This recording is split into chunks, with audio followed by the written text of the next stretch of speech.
নিয়ন্ত্রণ করা বলতে আপনারা সবাই জানেন হাই প্রেশার, লো প্রেশার অনেকেই মুখে মুখে বলে থাকেন। তো এই প্রেশারের ব্যাপারটাকে নিয়ন্ত্রণ করে আমাদের হার্টই নিয়ন্ত্রণ করে। তাছাড়া হচ্ছে আমাদের শরীরের যে তাপমাত্রা আছে সেটাকে আমাদের হার্টই নিয়ন্ত্রণ করছে।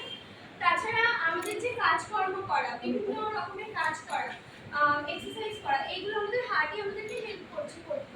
তাছাড়াও মস্তিষ্কের বিকাশে সাহায্য করছে, মানে মস্তিষ্কের বিকাশে সাহায্য করছে বলতে বিভিন্ন চিন্তা ভাবনা করা, এইসব জিনিসগুলোতে আমাদের হার্ট আমাদেরকে সাহায্য করছে এবং আমাদের অক্সিজেন মানে প্রোভাইড করতে হেল্প করছে।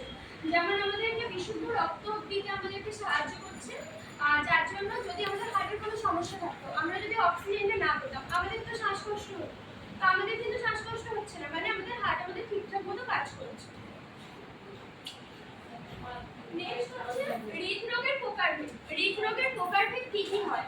প্রথমত হচ্ছে বুকে ব্যথা করা, বুকে প্রচন্ড পরিমাণে ব্যথা করবে, হার্ট অ্যাটাক হওয়ার সম্ভাবনা থাকবে। হার্ট অ্যাটাক অনেকে কিন্তু শুনে থাকেন যে হার্ট অ্যাটাক হয় যখন আমাদের হার্ট ঠিকঠাক মতো ব্লাডটা মানে অক্সিজেনেটেড যে ব্লাড হয় বা বিশুদ্ধ রক্ত মানে সাপ্লাই করতে পারে না, তখনই হার্ট অ্যাটাক হওয়ার চান্স। তাছাড়া করোনারি ধমনী রোগ, এটাও একটা হার্টের রোগ। তারপরে হচ্ছে উচ্চ রক্তচাপ। উচ্চ রক্তচাপ একটু আগেই বলেছিলাম যে হাই ব্লাড প্রেশার, যেটা মানে আমাদের উচ্চ রক্তচাপ বলা হচ্ছে। বাত হৃদরোগ মানে বাতজনিত রোগ বলতে যেরকম আমাদের বিভিন্ন হাতে পায়ে বা মাটির ব্যথা যেগুলো থাকে সেই ধরনের কথা বলা হচ্ছে।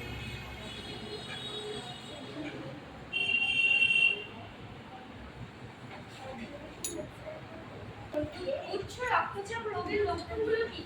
মাথা যন্ত্রণা করা, বমি বমি ভাব, নাক থেকে রক্ত পড়া। প্রচুর পরিমাণে যখন আমাদের প্রেশারটা বেড়ে যাবে তখন নাক থেকে রক্ত পড়ার চান্স থাকবে।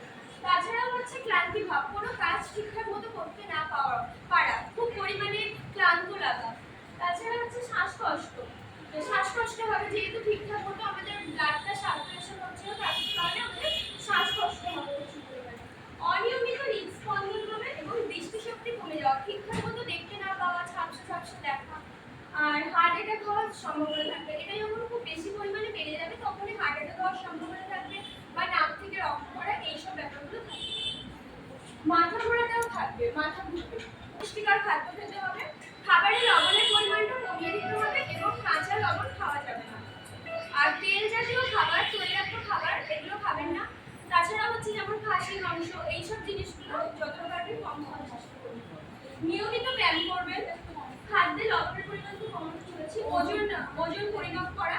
তাছাড়া পর্যাপ্ত পরিমাণে ঘুমাবেন, সবুজ শাকসবজি খাওয়া, এইসব জিনিসগুলো করবেন। আর ডেইলি মানে এক্সারসাইজ, আর ধূমপান মদ্যপান এগুলো যদি কেউ করে সেগুলোকে বন্ধ করতে হবে। বুঝতে পেরেছেন? সব মানে মাসে একবার হলেও একটু স্বাস্থ্য কেন্দ্রে গিয়ে একটু হেলথ চেক আপ করিয়ে আসবেন, যে প্রেশার সুগার এগুলো ঠিকঠাক আছে কিনা এগুলো দেখে আসবেন। ঠিক আছে, সবাই বুঝতে পেরেছেন?